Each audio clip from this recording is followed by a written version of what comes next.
The music news. What is going on, everybody? This is Raf here with old mate Beer Buddy. We are the Two Dudes Talk Music podcast, and we've got a news video here for you today. So why don't we jump on straight into that one? Let's do it, man. All right, so music industry news. Let's do it. Olivia Newton-John gets, what is Uh, this? Posthumous charts pos- record. What's posthum- posthumous chart records in the US? There you go. Beer Buddy can't read. As discussed on the last podcast, obviously after her passing, everyone went out and just started downloading her stuff, gangbusters, and it's just put her back on the map, put Australian music back on the map, put Olivia back on the map for all the Yep. great things that she's done for music. New sales and streaming data show that 12 of her songs have entered the Billboard, the digital billboards for song Yeah, so for song sales. Billboard. So Billboard charts is an official, like Billboard is an organization that does the charts See, I've always in the wondered that. US. And yeah, they've got a whole bunch of different ones. But yeah, 12 of her songs have entered the Billboard digital song sales charts, And you know what that which means? basically ties her with Whitney Whitney Houston Houston, man. for That's the most in one week for a woman. And ironically enough, Whitney Houston also achieved that milestone after she passed in 2012. So and um, it's it's crazy that it takes something like that to reach that kind of goal. But it's good to see her music's getting rotation again. And and to like we actually said before, like put up there with Whitney Houston, man, that is like yeah, boom. yeah, Like unfortunately it had to absolutely. come at her passing, but at least now a whole new generation of you Yeah. awesome young people out there that come out here and watch us and do all that stuff and now listening and getting to know Olivia now. It's awesome. Good work. Yeah, absolutely. So we'll move on to another celebratory story here. Yeah. In Excess, good old mates In Excess. They're actually celebrating now. This shocked me actually because I didn't. It didn't even twig to me how long they'd been around for as a band. But basically, this year is 45 years since In Excess played their first ever live show. So they're doing a whole bunch of anniversary stuff, right? So what we're getting here is there's like an hour long live stream on TikTok, which is going to be covering their 1987 album Kick. It's going to have interviews from band members and the executive producer Giles Martin. Five of their film clips are getting high definition updates on YouTube. That's going to be Heaven Sent, Baby Don't Cry, Taste It, Beautiful Girl, and Not Enough Time. In addition to this, there's some stuff happening in October as well around this one. So, in October, a 40th anniversary edition of their album Shaboosh Shaboosh will be getting released onto streaming services. I'm guessing it's not on there at the moment. Maybe it is. I'm not sure, but it's also going to have a limited run of clear vinyls That's that goes with it, fucking mad. That is so and cool. it's pretty damn cool. And October is also going to see a release of a video of the band's breakthrough performance in the US live at the US festival. I think that was like a 1983 something. Um, yeah, so that's all going to be coming out sort of over the next few months to That's celebrate awesome. 45 years, and like it blew me away because when I think about 45 years, thinking about bands like Black Sabbath did like Yeah. 45 years when they ended their tours in 2016, or um, Metallica's coming up on 45 years. I just didn't think about NXS being around for that long. So that's wild. That's wild. It's really rocked me. Yep. Um, but good to see. Good on them. If you're an NXS fan, definitely go check that out. Try got your hands on I'm the sure there's going to vinyl. be And send us a yeah, photo oh of it, yeah, please. absolutely, absolutely, yeah. If you're interested in that, if you manage to get your hands on Please. one, let us know. I'd love to see how that comes out. Yeah. Why don't you take this next one there, mate? Well, mate, this is in my backyard, isn't it? Well, your old Mm, backyard too. absolutely. Not the new one, not the new digs, but Yeah. calls for Sydney to create a new arts precinct or any arts precinct, realistically, which is an Yeah. absolutely fantastic idea. I mean, considering how big the city of Sydney is and the redundant spaces that they have in the city, Mm, especially after COVID, I think it would be yeah. an absolutely fantastic idea as long as they done it well. So they're basically trying to, business. Yeah. They're trying to get businesses involved and release a report creating Australia's art and cultural capital. So we're basically trying to pinch it away from Melbourne. That's basically it. Like That's all we're trying to do. a bunch of a bunch of the this is basically what this organization is. It's the Sydney Business Chamber, which is now called Business Sydney. They had did this report. They were speaking with a whole bunch of arts, music, business and governmental sectors, and basically what they acknowledged is that previous government-led initiatives to try and boost the arts sector in Sydney have basically been tactical, short-term, and not always aligned with That's with the sector's core drives, which is exactly like, I mean, you get your Vivid every if- now and then they'll throw a couple of bands on and stuff like that, and just random Like- specks of decent art. yeah, but like if you've been in the Sydney arts scene, like that's not a surprise to you. No. That statement is not a surprise to you to say that, like, yeah, it's not always aligned with the cultural sector's core drivers, because the government just doesn't get it. Like they don't. No one wants to see art as a valid career. So it's no surprise that there's been that mismatch there. But basically, what they're trying to do, as you say, is sort of pinch it from Melbourne, right? They Yeah. want to make Sydney the cultural capital to try and encourage tourism to Sydney, rather than anywhere else. They want to add it to the list of reasons that people might come to Sydney between all of the tourist attractions in terms of the landmarks and just Sydney being such a major city. But what they're essentially wanting to do is try and work together, have all the different parts of this idea work together to come up with a better business model for it all, Because to help tackle the unique challenges. you even look at things like sculptures by the sea and stuff like that. There is a lot. There is a lot of things, but like said in the report, that it's just Yeah. a week, and that's all you get for the next 6 months. And it's not a constant flow of artistic inspiration. You get specks exactly. of it, unless you're in the scene. But if you're an outsider that just likes to appreciate, you basically got to keep on top of these things and know when the next event's coming up, as opposed to just being able to go into this city and enjoy some art. Yeah, 100%. And look, I have no doubt that this is probably going to be, if this does come together, that it's probably going to be a very mainstream focused space. I don't think it's going to cater much to the the alternative styles of music no. necessarily. However, it may see a couple more venues pop up, music venues, which could be really good. We all know how many music venues are gone after. I mean, they were already starting on the rocks kind of before COVID, and then that led to a few others having to shut down. So, look, hopefully this can see some kind of turnaround for the scene there. Now we've got a couple of sadder stories, I guess. Yeah. Just this one out of Spain from a few days ago. Basically, there's been one death and at least 40 injuries after part of a stage collapsed at the Medusa Electronic Dance Music Festival near the Spanish city of Valencia. So basically what it looks like is there was just all this, like, really bad weather, really strong winds, which caused this partial collapse of one of the stages there. Saying it was early hours of the morning. 3 of the injured people are apparently in serious condition. Now, there's limited information that we can find on Yeah. this story. And we're not going to show you the video. No, we're not going to show you guys the video. We don't want to get taken off YouTube. No. But basically the organizers have said that the site was evacuated like straight away after the incident happened because they didn't want to risk any more injuries. Man, I hear a story like this, and immediately my mind goes to Splendor in the Grass. How fucking horrible the weather was, and how easily something like this could have happened there. Mate, especially with that flooding. I mean, look, someone did get sick. Let's face it. Yeah. Technically, someone did pass away from Splendor Yeah. in the Grass.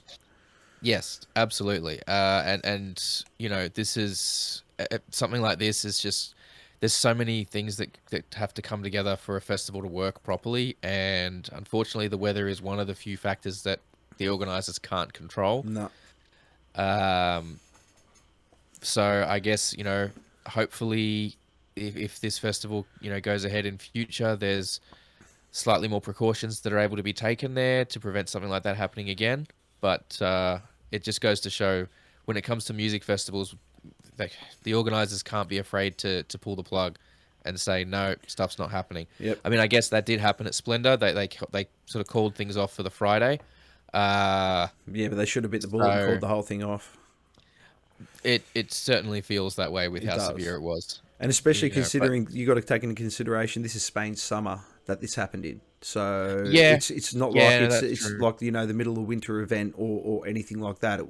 They've probably held this festival at the same time every year, Yeah, just like they do at Splendor. And unfortunately, yeah, Mother Nature does not give a shit about your festival.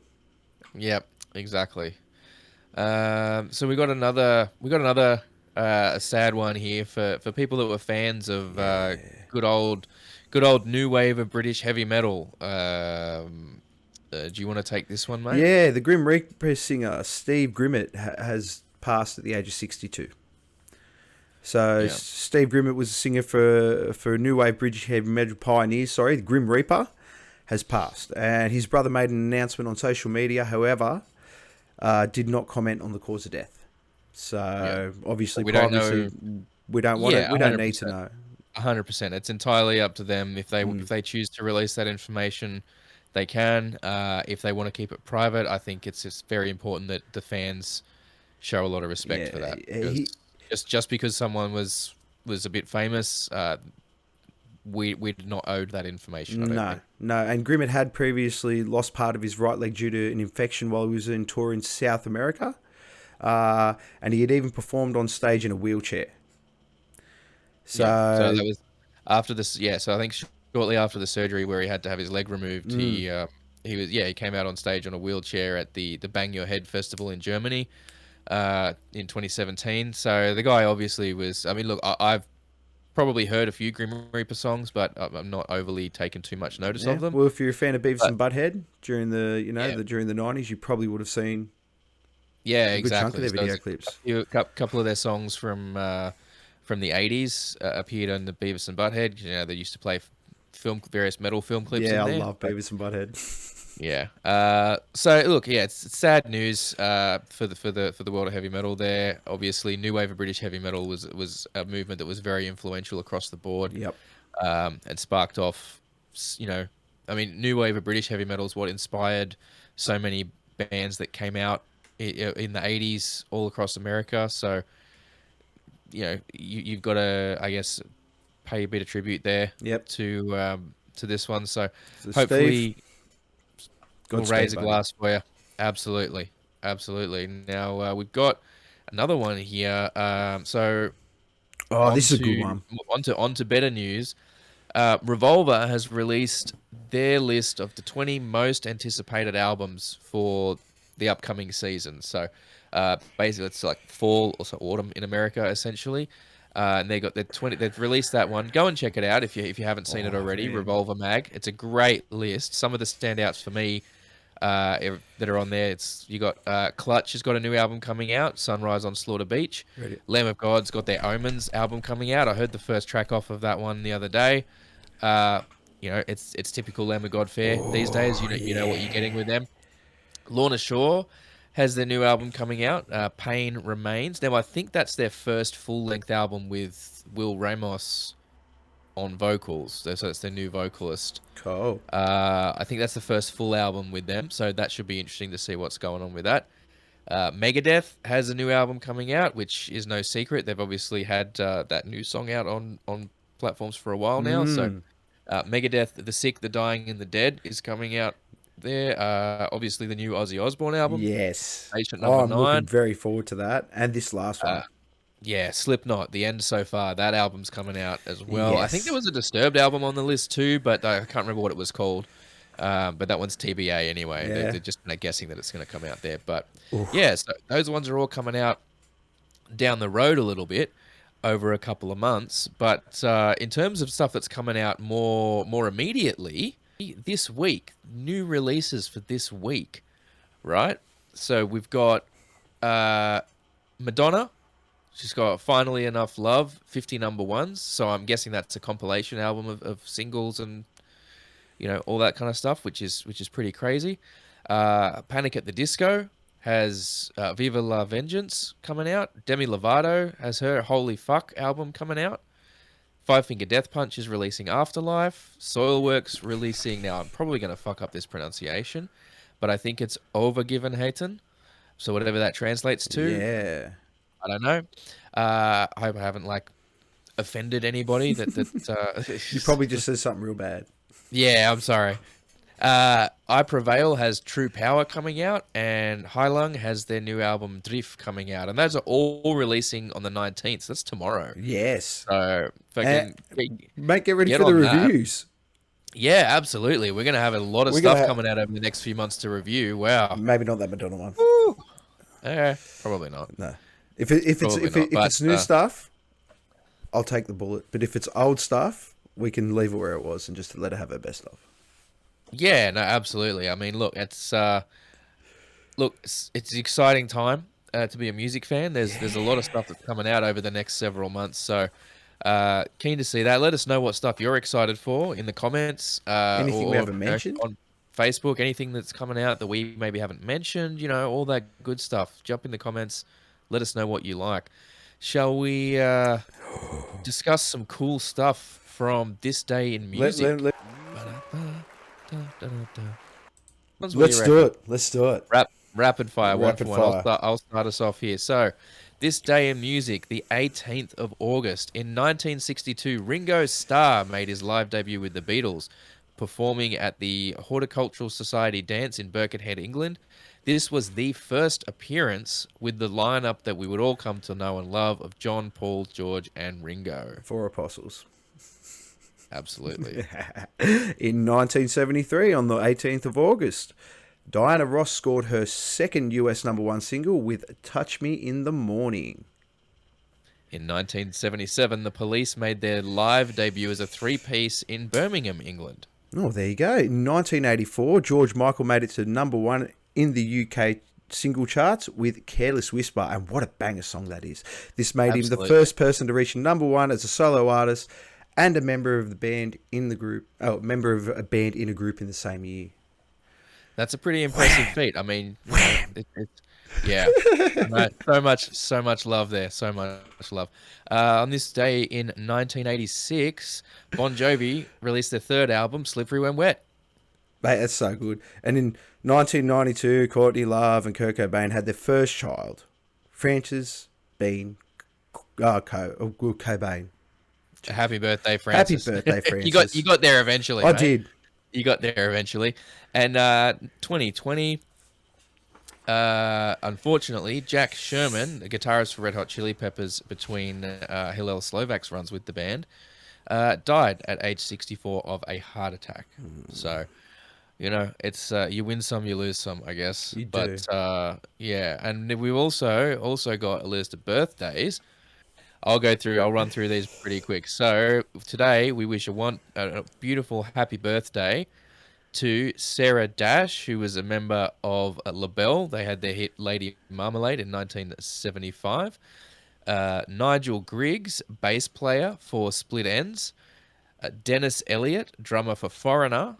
John Rees and Ron Strykert, both who were in Men at Work. Same birthday. Patrick Swayze. Happy birthday, Patrick Swayze. I had no idea he was a musician as well. I thought he was just an actor, but apparently he had a bit of a music career as well. So there you go. Happy birthday, Patrick Swayze. Dan Peters, who was the drummer for Mudhoney, which was an early grunge band. If you're right into your grunge, you'll know Mudhoney. Eric Schrody, who was one of the rappers with House of Pain. And Richard James, better known to many electronic music fans as Aphex Twin. So a bunch of amazing birthdays there. Happy birthday to all of those folks. And what do you say? What do you say we take this one home, mate? Just before we go, I'm going to make you feel really bad how you brought up Patrick Swayze and you didn't know he had a music career. Right. I just sneaky had a look. Yeah. She's Like the Wind. If I heard the tune, I'd probably... Somebody close to me. I can tell by the way she's like the wind. Maybe, Oh maybe man, a couple they of times, mate. I I heard don't it know. on the song. I heard it on the radio today. It's funny and they were like, "Oh, Patrick." They said Patrick Swayze. Oh, no, he fucking didn't. He did. He Google did. said so. He did. So yeah, Happy that's birthday, all you happy champions. birthday, absolute legends. Brought us so much amazing music over the years. So is there anything we got coming up? I'm not sure. We do have a podcast next week. We'll be podcast next week. I'll Yep, be away, so my camera and audio quality may not be on par with what you used to, but we'll do it. we'll make it work. We'll make it work. And I think coming up in a few weeks, we will have Chamberlain coming on the podcast We to talk will. about their single because they got that coming out soon. Yeah. What? This Saturday, I got the show with Nuclear Oh, Vision. that's right. So we're playing that one at Mansfield Tavern. Last little reminder, if you haven't already got your tickets, get on down there. That's the Heavy Mag 10th anniversary show. So we'll be doing that. Have you got anything neat coming up for Beer for the, buddy. the, for the Beer Buddy For the beer buddy, podcast? for the beer buddy, for the beer buddy, I'm doing a review this week. I've been lazy. I'm taking my daughter to her first football game this week, so there might be a little review from the football, what they're serving out Okay. there. So she's going to her Nice. first Parramatta and Bulldogs game, and she picked the Bulldog. Ooh. She picked the Bulldog. Oh no, She mate. picked- What she- are you? I'm a doggies Nah. fan, so she picked the Bulldogs. Nah, She picked the Bulldogs as her nah. team. So I've won. Nah. No matter how the Parramatta- game goes, I've won. Parramatta's gonna thrash you. Sorry. We thrashed them last time, 34-4. Let's see how they go. So they're due for a win. That's what I'm That's saying. it. Like they're due to beat. Eventually, a broken clock's right twice a day. Yeah, exactly. Yeah. Anything else? Anything else coming up? Nah, for that, or- man. But I will say, the lineup of bands that we have coming up over the next couple of weeks are going. Ooh. They're going to be good. They're going to be good. We're not going to Absolutely. do it. We just got to get dates. We just got to get the bands on. Mhm. Actually, I did Yep. forget 26. So next Friday.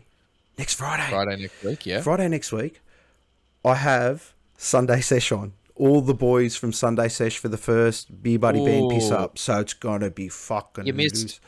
You missed a trick on that one, mate. Why aren't you doing it on a Sunday? Because it's a Friday and I'm gonna get fucking blind with them. Yeah, we're gonna treat it like a Right. Sunday Sesh on a Friday, and there ain't Oh, no work good. Monday. that Done sounds that. that sounds like a blast. Something that we're going to try and do as well while I'm away, basically just so I'm going away on a bit of a road trip there. I'm hopefully going to be seeing a bunch of my muso friends. So what I'm going to try and do while I'm away, if I can, is get some little quick facts, basically. So the idea is going to be we'll quick fire videos, ask them a bunch of questions, rapid fire, get their quick answers, so you get to know a little bit more about them in like 5 minutes or something, 5 minutes or less, And yeah, we'll probably post those up around the place on the Facebook or on the YouTube or whatever. So keep an eye out for those. We're not entirely sure what we're going to be calling them just yet, but I'm sure we'll come up with something. If you got questions that you want us to be asking Please. people, please send us through. Like we're talking questions like, first concert you went to, Yeah. first band that you were in, what's your hot take about, what's your current musical hot take, all that kind of stuff. So Bands you love then and bands Yeah. you hate now. yeah, all sorts of neat stuff. What song So did you lose your should be good. cherry to? Ah. I remember my one. It was "Warning" by Green Day. It should have listened. Yeah. Mine there was no music because we were like trying to keep it down so that the parents could find out. Or Hi, some- Hi, Kathy. I love it. I love it. That's awesome. All right. Well, look, we're gonna head out, everyone. But look, thank you so much for tuning into this video. Like, share, subscribe, do all of that good shit. Please. Let us know in the comments any thoughts, any comments on any of these news stories, anything you want to see us cover or talk about, any bands you want to see us interview, any topics you want to see us rant about. Let us know. If you're a band and you would like to do a podcast with us, feel free. If you got something happening, or if you don't, if you just want to chat about interesting shit, come on, tell us what you want to talk about. We'll absolutely have you on and talk about all sorts of 100%. cool stuff. All right, with that, just be kind to yourselves, guys. The world's a bit rough these days, so just make sure you're looking after yourselves and everyone around you, all right? Stay rad, legends. Peace.